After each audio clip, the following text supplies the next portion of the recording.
Okay, so today I have an easy one, in my opinion. Spectacular Spider-Man number 90. This is tied for the second appearance of the black suit. I love this book. I'm a fan of this book. It's not super valuable, not as valuable as ASM 252 or as Team Up was at 141 or whatever it is, but equally cool. And this one is in nice freaking shape. Might be nicer than mine.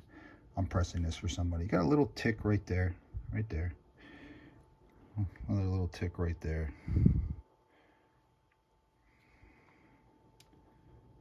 But super clean. See if we can get these out a little bit to make this a little bit better. But this is a nice looking book. It's in my opinion, it's going to be 9 or higher. But let's get this sucker steamed. Let's get it in the press and see what happens. Before I clean and press any book, I always do the backer board at the centerfold. If I can find the centerfold. You know, centerfold's usually where the good stuff is, man. Like a Mile High ad. I don't know what you guys were thinking, but what's about it? Yeah, Mile High ad. That's it. So, oversized backer. What I mean by that, Silver Age, obviously, bigger than a modern book. And now I'm gonna hit this with some steam and get it in the press. This is a clothing steamer with distilled water inside because I don't like any pollutants in my water.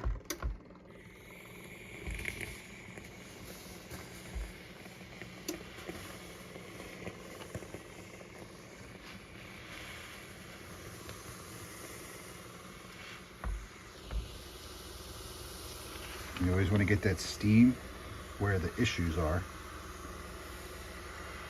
And in this case, it's at the spine.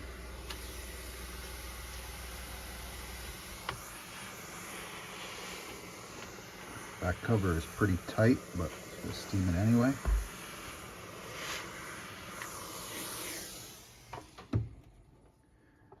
All right, inside the covers, I don't use parchment paper and I don't use printing paper.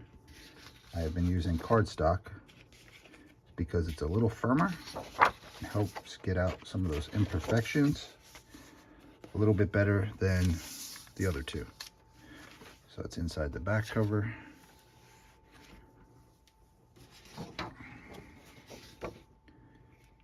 And inside the front cover. Now, with the steamer or any type of moisture you use, sometimes you got to be careful.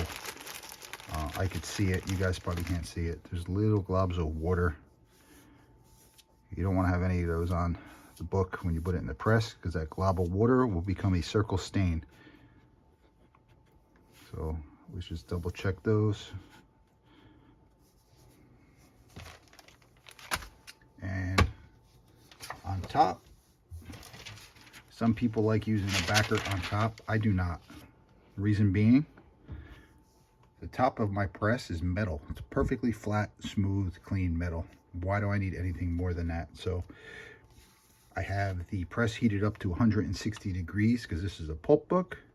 I like it a little hotter for pulp books. And I'm going to leave it in there for about 6 minutes and then shut the press off and let it cool down for 3 hours. So over to the press.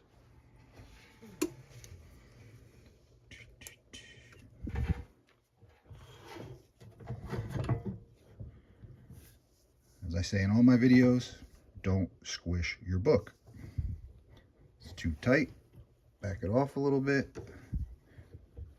Just take a tiny bit of pressure, not a ton of pressure to close this. 160 degrees, 6 minutes, and then I'll shut this sucker off, let it cool off for 2 to 3 hours till this is nice and cold, and then see what it looks like. And if it needs another press, steam it again, do the process over again. This book's pretty nice. I'm hoping that one press gets most of these out. There might be those 2 little tiny ticks left. Other than that, we should have a close to perfect book. All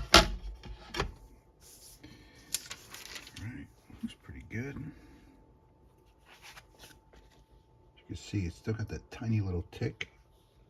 I don't see this top one anymore.